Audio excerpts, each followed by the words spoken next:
It's just gone lunchtime. This is the third and final hour of All Angles here on eNCA. Good afternoon. I'm Masego, Rahlaga.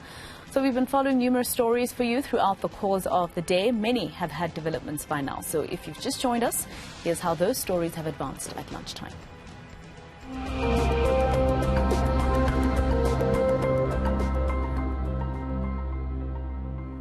We're joined by eNCA reporters Ayesha Ismail in Cape Town. We have Dasen Thathiah in Durban and Malvern in Durban South. And Manqoba Mchunu is also at a protest. Let's actually start with Ayesha in Cape Town, covering the handing over of the Palapala farm report, Ayesha, by that independent panel that was appointed by the National Assembly.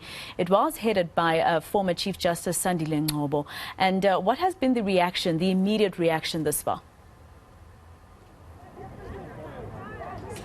Political parties, and their responses were it was a cautious response because obviously they've not had an opportunity to read the report yet. That report will only be made public by tonight. It's going to be, I heard that it's going to be put onto Parliament's website, and so the public as well as members of Parliament will almost at the same time have sight of that report.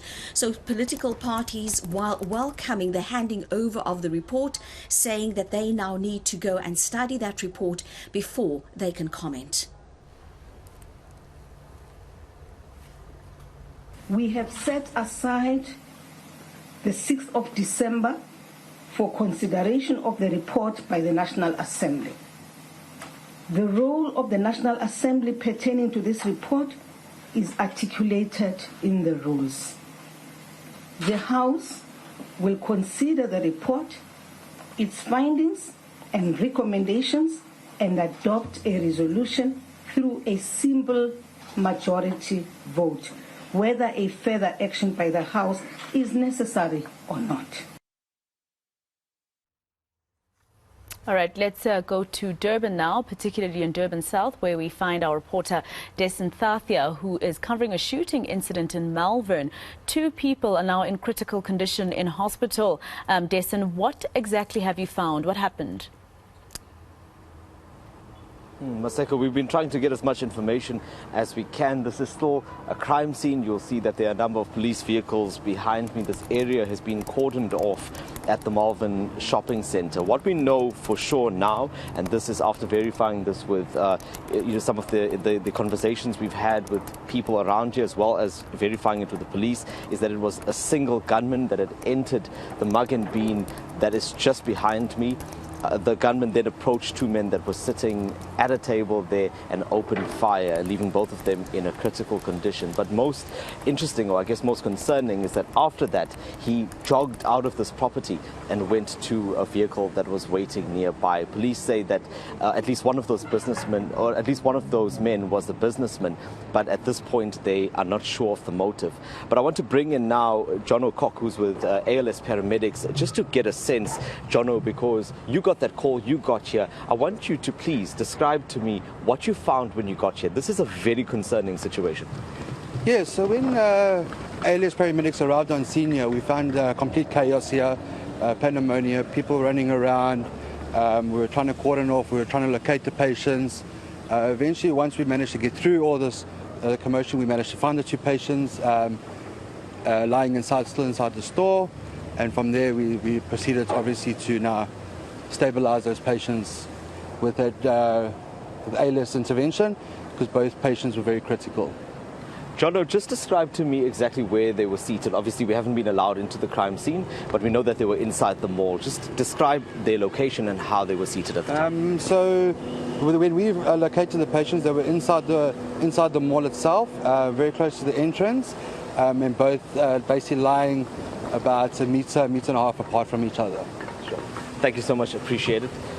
Masego, that's the latest that we have. We will also be checking in to see what the condition is of those men, and obviously following up with police to see where they are with that investigation. In Manqoba, you are in Sidibeng, where municipal workers there are camping at the government offices about unpaid salaries. So this municipality has been a problem for Manqoba for residents for quite some time now when it comes to service delivery, etc. So clearly there are monetary issues there, and perhaps national government should start intervening now if they haven't yet. Well, that's certainly the call, Masego, from some of the residents here in Sedibeng District Municipality. Of course, we recall, Masego, that Mfuleni local municipality also falls under this municipality. And this is one of the municipalities where we know there is a broken service delivery. It's one of the fractured municipalities as far as services are concerned. We've been here in this particular area of Vereeniging where we spoke to residents over some of the service delivery issues. We spoke of sewage issues, sewage coming out of people's homes, as well as potholes, as just some of the issues that residents are facing. And of course, residents here and some of the workers finding themselves bearing the brunt of those financial problems that are being faced by both these municipalities. And these workers, Masego, have been sleeping here for the past 2 days. We understand that they had not been paid by the municipality their salaries for July as well as August. Well, that's up until just about 20 minutes ago when, in fact, a message came through that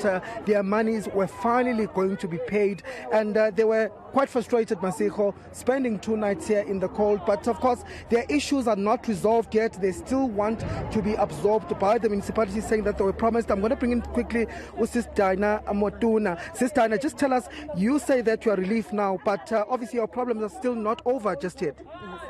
Re sa lokolwe hona jwale ngwaneso ka baka la hore re se tshware ka letsong permanent hona jwale re qeta ho thola tjhelete ya rona ya di-back pay tsa 2 months tse re so pataleng tsona mara hona jwale re santse re emetse hore re thole permanent ya rona ka letso e sale re tshepiswa ho tloa ka 2020 ke ntate Bandile Masuku e ngotsweng fatshe empa ka baka la hore hobane re a mo email le yena ka boyena wa itjwetsa hore mo a leng teng ha re ka ra tloa pela hae le yena o tla lokolwa moyeng re emetse hona hore re fuwe permanent ya rona re fuwe ho thwe hand over tsamayang ho lekane rona khale re sebetsa le lona ho lekane le rona mo re leng teng re tla lokolowa re sebeletse bana ba rona kore ka ba ikutlo ao hobane hona jwale tje re khona go bala matsatsi a mabedi re le batswadi re lwanela tšhelete tse rona tse morao re lwanela hore a ska ba yo kwala re ntse re ileng a le tšhelete e rona ya morao yena hobane ha ka kwala ha o sena go re tla dithola ene le Friday e se le December a ka nna kwala neng kapa neng jwale ha re tsebe ho tšhelete tsa rona re tla khona ho di tsola na. Thank you, Sister Anna, for sharing that. Well, you can hear, Masego, the frustration. They spent the past 2 days here on the street, and the monies have been paid now. But the bigger issue, of course, is the issue of being absorbed. But by the health department, they say that they were promised in 2020 by the then MEC of Gauteng, Bandile Masuku, that they were going to be absorbed. In fact, they say there were documents that were signed to that effect, but that has not happened. And so while they have been relieved for now, they're saying that they still face an uphill battle as far as that is concerned. These are community healthcare workers that assist in many of these communities, and so their plight continues, Masego. They are saying that they hope that the issues of not being paid are going to be resolved, but in the longer term that they will be absorbed by the Gauteng department. All right, that was your All Angles Lunchtime update on eNCA with reporters Manqoba, Mchunu, Dasen, Thathiah and Ayesha Ismail.